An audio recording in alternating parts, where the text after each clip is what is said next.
이 노래는 어릴 적 한 번씩은 들어본 노래일 텐데요. 우리에게 이렇게 익숙하고 잔잔한 동요가 만약 다른 의미를 갖고 있다면 어떨까요?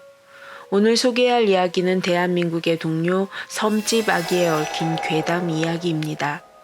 대한민국 사람이라면 누구나 한 번씩은 들어보고 따라 불러본 자장가로 유명한 섬집 아기.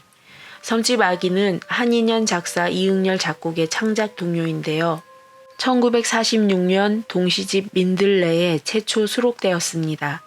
어느새 이 동요는 구전 동요처럼 전해져 내려오는 전 국민의 동요가 되었는데요. 사실 이 동요에는 무섭고 슬픈 이야기가 숨어 있다고 합니다.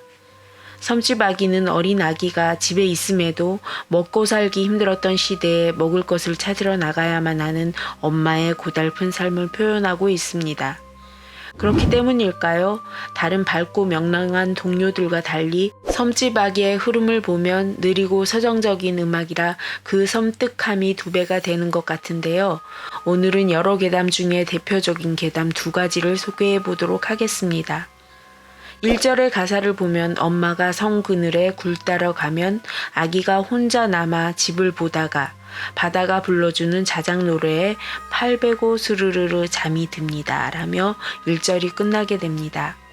첫 번째 괴담에 의하면 1절 가사 중에 엄마가 섬 그늘에 굴 따러 가면 아기가 혼자 남아 집을 본다 라는 가사는 엄마가 굴을 따러 간 사이 아기가 혼자 집에 방치되었다는 것을 암시합니다. 팔베고 스르르르 라는 가사에서 조금 이상한 점을 발견하게 됩니다. 이 가사에서 아기들은 스스로 팔을 베고 자는 것은 매우 어렵기 때문에 아기가 스스로 팔을 베고 자는 것이 아니라 귀신이 아기를 저승으로 데려가려고 팔을 베어준 것이라고 전해지는데요. 팔을 벤 아기가 잠이 든다는 것은 아기가 사망한 것이라는 것을 의미한다고 합니다. 2절의 가사를 살펴보면 아기는 잠을 고니 자고 있지만 갈매기 울음소리 맘이 설레어 다 못찬 굴바구니 머리에 이고 엄마는 모래길을 달려옵니다. 라는 가사로 이루어져 있습니다. 여기서 갈매기 울음소리는 아기의 시체가 부패하여 나는 냄새를 맡고 갈매기가 아기에게 몰려드는 것을 보고 엄마가 깜짝 놀라 다시 집으로 돌아온다 라는 해석을 하고 있습니다.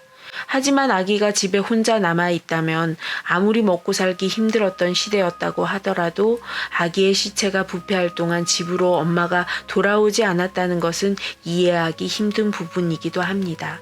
2번째로 유명한 괴담은 작사가였던 한인현 씨가 겪었던 일을 모티브로 삼아 가사를 짓게 되었다고 전해지는데요. 6.25 전쟁을 치르고 얼마 지나지 않아 한인현 씨는 작은 섬마을 선생님으로 부임하게 됩니다.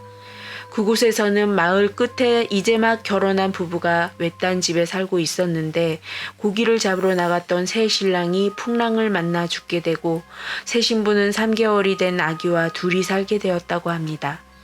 엄마는 혼자 몸이 되어 갓난 아기를 두고 먹고 살기 위해 굴을 따는 일을 해야 했는데 굴을 따다가 바다에 빠지게 되고 그것을 지나가던 고깃배가 구해주어 겨우 살아났는데 엄마가 눈을 뜨고 정신을 차리고 보니 이미 며칠이 지나 있어 깜짝 놀라 집으로 돌아갔지만 아기는 이미 배가 너무 고파 굶어 죽었다고 합니다.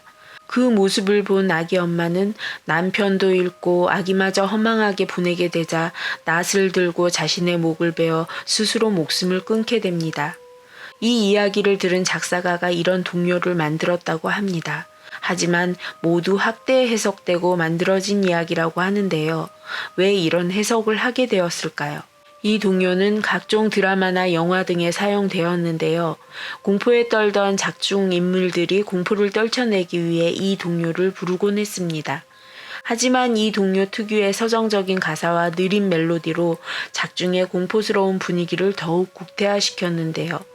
하지만 후에 이 이야기는 사실과는 다른 무관한 이야기라고 밝혀지지만 이미 섬집 아기의 괴담이 너무 많이 퍼져버린 후라고 합니다. 저도 어렸을 때 듣고 자란 자장가인 섬집 아기가 이 괴담으로 인해 오싹한 기분이 들게 만드는데요. 여러분들은 이 이야기를 듣고 섬집 아기의 노래가 어떤 느낌으로 들리시나요? 이상 호로엠이었습니다. 감사합니다.